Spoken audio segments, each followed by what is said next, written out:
दी उत्कर्ष channel को आप like और सब्सक्राइब करें ताकि आपको नई वीडियो का अपडेट मिलता रहे और आप अपने ज्ञान का अर्जन करते रहें। प्रिय विद्यार्थियों, आज हम सभी पहलवान की ढोलक फणीश्वर नाथ रेणु जी की रचना के तृतीय भाग का अध्ययन करेंगे। प्रथम भाग में आपने परिचय प्राप्त किया कि गांव में जाड़े का दिन था, अमावस्या का समय था और पूरा गांव एक निस्तब्धता की आड़ में जो है ढका हुआ था। किस तरह वहाँ के लोग जीवन जीने के लिए संघर्ष कर रहे थे। फिर लेखक लुट्टन सिंह का परिचय कराता है, जिसकी सास जी उसका पालन पोषण करती हैं। धीरे धीरे वह खतरनाक पहलवान चाँद सिंह को पटक कर राज दरबार का एक पहलवान बन गया। काला खां को भी उसने पटक दिया। 15 वर्ष जो है उसका समय यूं ही बीत गया, लेकिन समय ने करवट ली और अब वहाँ पे राजा की मृत्यु हो गई और नए राजकुमार आ रहे हैं। नए राजकुमार आते ही सब विभागों को उन्होंने सख्त कर दिया। अब आगे की घटनाओं का यहाँ से हम सभी अध्ययन करेंगे। पहलवान ने साफ जवाब मिल गया कि राज दरबार में उसकी कोई आवश्यकता नहीं है।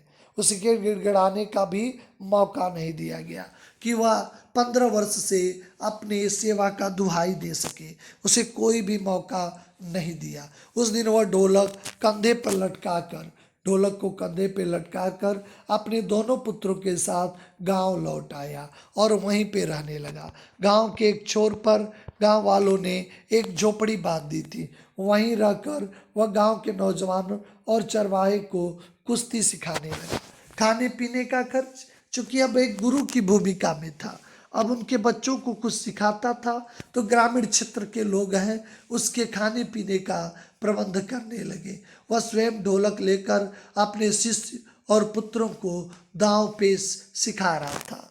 चूंकि गांव के किसान और खेतिहर मजदूर के बच्चे थे, लेकिन पहलवानी और शारीरिक श्रेष्ठों के लिए न्यूट्रिएंट्स का भी होना बहुत जरूरी है। लेकिन भला क्या, खाकर कुश्ती सीखते। धीरे धीरे पहलवान का जिस आशा में था वह स्कूल भी खाली पड़ने लगा। अंत में वो अपने दोनों पुत्रों को भी वो ढोलक बजाकर लड़ाता रहा, सिखाता रहा। दोनों लड़के दिन भर मजदूरी करके जो भी लाते उसी में गुजारा होता। अकस्मात गांव पे वज्रपात हुआ। पहले अनावृष्टि आप सभी जानते होंगे। अनावृष्टि का अर्थ है सूखा पड़ना। पहले गांव में अनावृष्टि हुई और फिर अन्न जल की कमी। तब मलेरिया और हैजे ने मिलकर गांव को भूनना शुरू कर दिया। फिर दो तरासी, एक हैजे की समस्या और मलेरिया की समस्या, गांव को भूनना शुरू कर दिया। प्राय गांव सूना हो चला था। घर के घर खाली पड़ गए थे। रोज 2-3 लाशें उठने लगी। एक तरह से त्रादासी, यानी जब सामूहिक रूप से इस तरह क्रंदन होता है तो किस तरह की स्थितियां हो जाती हैं।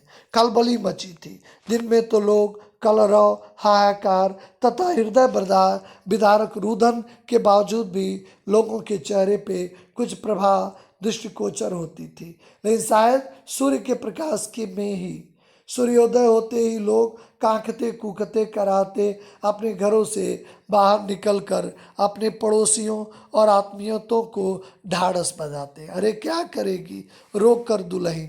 अगर किसी का पति मर गया है तो कहते हैं क्या, अरे क्या करोगी रोक कर दुल्हन, जो गया सो गया, वो तुम्हारा नहीं था, वह जो है तुम्हारा उसको देखो। भैया घर में मुर्दा रखकर कब तक रखोगी, कफन की क्या जरूरत है, दे आओ नदी में। अब लोग कफन भी नहीं लगा रहे हैं। अब सीधे जलाने के लिए लकड़ियां भी मौजूद नहीं है। अब सीधे नदी में प्रवाहित होने की परंपरा चल पड़ी है। किंतु शुरुआत होते ही जब लोग अपनी अपनी झोपड़ियों में घुस जाते हैं, चू भी नहीं करते, क्योंकि उनके अंदर बोलने की शक्ति भी नहीं रह जाती है। पास में दम तोड़ते पुत्र को अंतिम बार बेटा कह के पुकारने की हिम्मत भी माताओं में नहीं होती थी। बेटा का प्रणाम हो रहा है, लेकिन माँ की हिम्मत नहीं है कि वह कुछ कह के अपने बेटे को संबोधित कर दे, क्योंकि उसके पास भी हिम्मत नहीं है। रात की विवशाओं को सिर्फ पहलवान की ढोलक की ललकार चुनौती देती थी। केवल पहलवान भी ढोलक की ललकार से उसे चुनौती देता था। पहलवान संध्या से सुबह तक चाहे ख्याल से ही ढोलक बजाता हो, किंतु गांव में अर्धमृत औषधि समझिए एक मेडिसिन का काम कर रहा था। उपचार पथ्य विहीन प्राणियों में संजीवनी भरती थी। बूढ़े बच्चे जवान की शक्तिहीन आंखों के आगे दंगल का दृश्य नाचने लग रहा था। स्पंदन शक्ति शून्य सनाइयों में भी लोगों की बिजली दौड़ जाती थी। अवश्य ढोलक की आवाज में तो बुखार हटाने का कोई गुण नहीं था, न महामारी की सर्वनाश करने की कोई गति रोकने की शक्ति थी। पर इनमें संदेह नहीं, मरते हुए प्राणियों को आंख मूंदते समय कोई तकलीफ नहीं होती थी, वह मृत्यु से नहीं डरते थे। जिस दिन पहलवान के दोनों बेटे क्रूर काल की चपेटाघात में पड़े, असहाय वेदना से छटपटाते हुए दोनों ने कहा, बब्बा उठा के पटक देने वाले ताल को बजाओ। अब अंतिम दिन था उनके बेटे का। उन्होंने कहा, बेटा बाबा उठा के पटक देने वाले ताल को बचाओ। चटक धा चट धा चटाक चट धा, सारी रात ढोल पीटता रहा पहलवान। बीच बीच में पहलवानों की भाषा में उत्साही भी करता था, मारो बहादुर। प्रातः काल उसने देखा कि उसके दोनों बच्चे जमीन पे एकदम बिल्कुल निस्पंद निष्क्रिय पड़े हैं। दोनों के पेट के बल पे पड़े हुए थे। एक ने दांत से इतनी पीड़ा हुई थी कि थोड़ी मिट्टी खोद ली थी, लेकिन दोनों ढोलक की धुन को सुनते हुए, पटक देने वाली धुन की आग्रह करते हुए जिंदगी की जंग आखिर हार ही गए। कहा कि बब्बा जरा वो भटक देने वाली धुन को बजाइएगा, क्योंकि हमें भी जो ये जिंदगी लेने को तैयार है उस संगीत को सुनना चाहते हैं, ताकि जिंदगी जीने की कोई आस हमारे मन में हो। एक लंबी सांस लेकर पहलवान ने मुस्कुराने की चेष्टा की। दोनों फिर गिर पड़े। उस दिन पहलवान ने राजा श्यामचंद की दी हुई रेशमी जंघियां पहनी, सारे शरीर में मिट्टी थोड़ी मल के कसरत की, फिर दोनों पुत्रों को अकेले कंधों पर लाद कर नदी में बहा आया। लोगों ने सुना तो दंग रह गए, कितनों की हिम्मत तो टूट गई। जिसका इस तरह दो पुत्र इस दुनिया से चले गए, कोई साथ उस शव को ले जाने वाला नहीं था।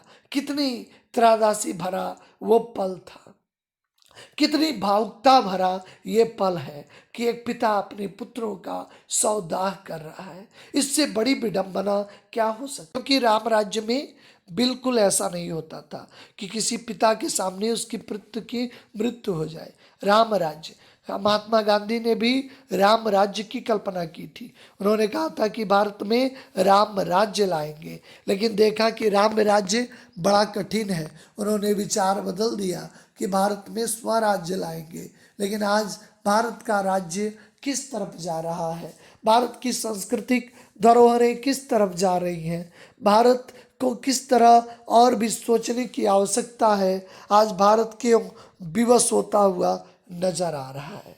कहते हैं कि कितनों ने उस घटना को सुना तो दंग रह गए। फिर रात में पहलवान की ढोलक की आवाज प्रतिदिन की भांति सुनाई दी।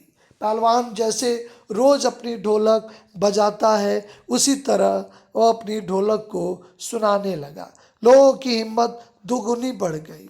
लोगों ने सोचा था कि आज पहलवान कोई संगीत नहीं बजाएगा, क्योंकि उसके पुत्र इस दुनिया को छोड़ के चले गए हैं, लगता होगा आज उदास होगा। लेकिन नहीं, वह अपनी दुख को अंदर समेटा। ये बड़ा गुण है। हम अपने दुखों को अगर अंदर, चार्ली चैपलिन का नाम आपने सुना होगा, आपके 12th के सिलेबस में था, आपकी कहानी भी है, चाहे तो पढ़ सके, चूंकि सिलेबस से इस साल के लिए हटा दिया गया है। निश्चित तौर पे चार्ली चैपलिन की वो कहानी, कहा गया कि चार्ली चैपलिन मशहूर हास्य कलाकार थे। वो मूक भाषाएं ही लोगों को आनंद प्रदान करते थे। इतनी बड़ी भयंकर त्रासदी उनके जीवन में, उनका इकलौता पुत्र इस दुनिया में नहीं था। उन्हें खबर हो गई थी कि उनका पुत्र नहीं है। उन्होंने अपने प्रोफेशन को महत्व दिया। अपने दुखों को अपने कलेजे में सिमेटा और आप लोगों के लिए, दूसरों के लिए मुस्कुराने वाले कर्तव्य पथ पे वह आगे बढ़ चुके। अपने दुख को कितना सहा होगा, इकलौता पुत्र की मौत को अपने हृदय में छिपाया होगा और फिर दुनिया को किस हिम्मत के बलबूते उन्होंने हंसाने का प्रयास किया होगा। शायद चार्ली चैपलिन जैसा कोई महान हास्य कलाकार इस दुनिया में बिरले आते हों, जो अपने प्रोफेशन में इस तरह लिप्त हैं, अपने दुखों को इस तरह वज्र बना के छिपाने का अदम्य साहस रखते हैं। वही वास्तव में संकल्प की सिद्धि करता है, जो दुखों को वज्रपात करके अपने अंदर छिपा लेता है। आज चार्ली चैपलिन कि आज इस घटना को जो लोग जानते हैं आज उनकी प्रशंसा ही करते हैं। कहते अपने दुखों को कैसे समेटा होगा, कैसे अपने भावनाओं पे नियंत्रण किया होगा और दुनिया अपने दुखी रहकर दूसरों के हंसने के आनंद देने के बारे में सोचा होगा। यह सबसे बड़ी बात है। अगर हम कष्ट में रह के अगर किसी दूसरे के हित के बारे में विचार करते हैं तो हम निश्चित तौर पे जीवन की प्रगति पे आगे बढ़ते हैं।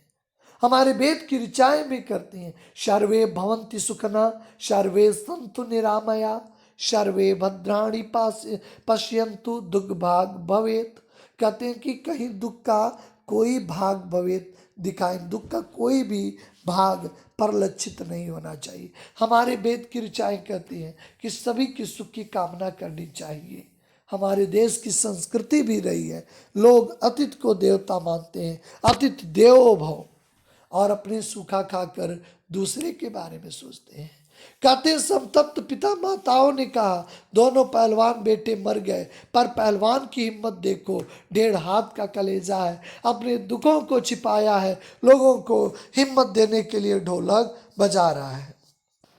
4-5 दिनों बाद एक रात को ढोलक की आवाज नहीं सुनाई पड़ी, ढोलक नहीं बोली। पहलवान के कुछ दिलेर किंतु रुगड़ शिष्यों ने प्रातः काल जाकर देखा, पहलवान की लाश चित पड़ी है। रात में सियारों ने सुसंगठित 22 जांग के मांस को खा डाला है। बताइए कितनी बड़ी त्रादासी। सियारों ने उनकी 22 जांग के मांस को खा डाला है, पेट को भी। आंसू पोंछते हुए एक शिष्य ने कहा, गुरुजी कहा करते थे जब मैं मर जाऊं तो चिता पर भी मुझे चित नहीं, पेट के बल पे सुलाना। क्योंकि एक पहलवान थे और अजय पहलवान थे, चांद जैसे पहलवान को झेल लिया। काला खां जिससे लड़ने वाले को लकवा मार देता था, उससे उन्होंने जीत लिया, लेकिन जिंदगी में कभी चित नहीं हुए थे। और चिता सुलगाने के समय उनकी फरमाइश थी, उनकी इच्छा थी ढोलक बजा देना। आगे वो बोल नहीं सका। कहा गुरुजी की इच्छा किस तरह आज अधूरी रह गई। आज जिंदगी में कभी वह चित नहीं होना चाहते थे, लेकिन मौत कितनी भयंकर होती है, मौत कितनी त्रादासीपूर्ण होती है कि जिसके आगे वह झुक गए, वह चित लेट गए, जबकि उनकी इच्छा कभी भी चित लेटने की नहीं रही। और आज किस तरह हार गए। पास में एक ढोलक लुढ़की पड़ी थी, सियारों ने ढोलक को भक्ष्य पदार्थ समझ के उसके चमड़े को फाड़ डाला था। इस तरह इस कहानी का एक दुखांत हो गया। कहानी का मुख्य नायक लुट्टन सिंह मृत्यु को प्राप्त कर गया। तो जब भी किसी कहानी का मुख्य पात्र यदि दुखांत को प्राप्त कर जाता है तो उसे ट्रेजेडी कहते हैं, यानी दुखांत। यानी भारतीय कहानी या जो है हमारे देश की फिल्मों का एक ही उद्देश्य होता है, सुखांत, यानी अंत सुखंत होता है। लेकिन कभी कभी कुछ मार्मिक घटनाएं होती हैं। आपने इस कहानी को पढ़ के अगर दिल से पढ़ा होगा तो कितनी बड़ी त्रादासी एक पिता के कंधों पर, आपकी आंखें जरूर द्रवित हो जाएंगी अगर आप संवेदी होंगे। ये कहानी निश्चित तौर पे एक प्रेरणा भी जगाती है विपरीत परिस्थितियों में। ये भी बताती है कि परिस्थितियों से जो व्यक्ति कभी कभी हार भी जाता है, क्योंकि परिस्थितियां उसे जीतने नहीं देती। जिंदगी में अजय पहलवान यहाँ भी दर्शाया गया है। एक दार्शनिक बात भी यहाँ पे बताया गया है कि जिंदगी में अजय यानी कभी चांद खा काला खा जैसे पहलवानों को विजेता आज काल के कवलित हो गया। मृत्यु बड़े से बड़े पहलवान को भी मार सकती है। मृत्यु शाश्वत है, निरंतर है, यह नितांत है। इसलिए मृत्यु को कभी भयशील न हो और कभी मृत्यु को कमजोर न समझें। प्रतिदिन हमें उसे एक बार महसूस करना चाहिए कि हमें इस दुनिया में जो है कभी भी मृत्यु से सामना करना पड़ सकता है। इसलिए कभी भी हम ऐसा कार्य न करें जिससे हमें उसके सामने शर्मिंदा होना पड़े। साहस और अदम्य की शक्ति हो। पहलवान ने हिम्मत बड़ा काम किया, अपने दुखों को छिपा रहे हैं, दूसरों के बारे में सोच रहे हैं, ये भी एक अच्छा गुण होता है। आशा है कि आप सभी को इस अंतिम भाग का कथानक स्पष्ट हुआ होगा। फिर हम सभी इसके सारांश और प्रश्नोत्तर एमसीक्यू क्वेश्चन के साथ नेक्स्ट वीडियो में आप सभी से मुलाकात करते हैं। आप सभी का धन्यवाद।